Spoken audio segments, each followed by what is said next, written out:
This channel does not promote any violent, harmful, or illegal activities. All content provided by this channel is meant for an educational purpose only.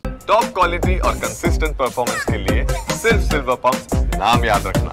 বছরের শুরুতেই কেন্দ্রের জোড়া উপহার। একদিকে পূর্ণাঙ্গ বাজেটে মিলল 12 লক্ষ টাকা আয় পর্যন্ত কর ছাড়, তো অন্যদিকে 25 পয়েন্ট রেপো রেট কমালো দেশের কেন্দ্রীয় ব্যাংক। চলতি মাসের শুরুর সপ্তাহেই একটি বিবৃতি জারি করে রেপো রেট কমানোর কথা ঘোষণা করেন রিজার্ভ ব্যাংকের গভর্নর সঞ্জয় মালহোত্রা।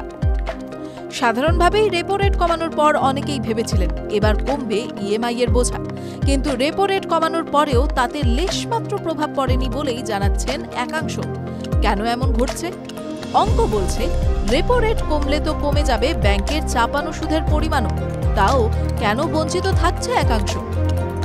এই প্রসঙ্গে বিশেষজ্ঞরা জানাচ্ছেন, রেপো রেট কমালেই যে সকলের ঋণে সুদের পরিমাণ কমবে এমনটা নয়। সাধারণভাবে দুটি পরিকাঠামোর উপর ভিত্তি করে সুদের হার ধার্য করে থাকে একটি ব্যাংক। প্রথমটি হল ইবিএলআর, দ্বিতীয়টি হল এমসিএলআর। ইবিএলআর রেট সরাসরি যুক্ত হয় আরবিআই এর সঙ্গে। কেন্দ্রীয় ব্যাংক রেপো রেট কমালে এই পরিকাঠামোর আওতাধীন ঋণগুলিতেও কমে সুদের হার, কিন্তু এমসিএলআর রেট আরবিআই নিয়ন্ত্রণাধীন হলেও সরাসরি যুক্ত থাকে কর্পোরেট ঋণ পদ্ধতির সঙ্গে।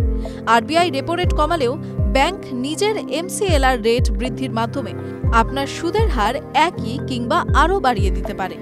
এবার আপনার ঋণ কোন পরিকাঠামোয় নেওয়া সেই ভিত্তিতেই দাঁড়াবে আপনার সুদের পরিমাণ। টিভি9 বাংলা ডিজিটাল।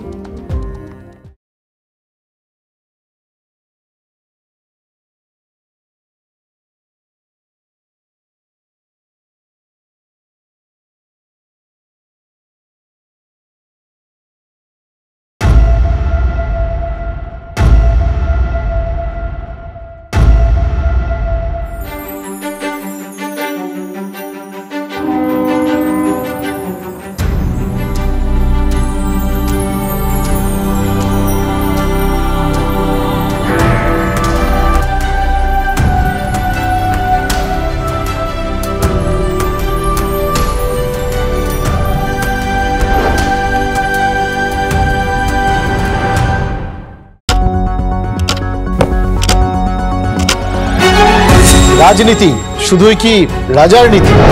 রাজা উজিরের চোখে নয়, আপনার আমার চোখে সমাজের ছবি।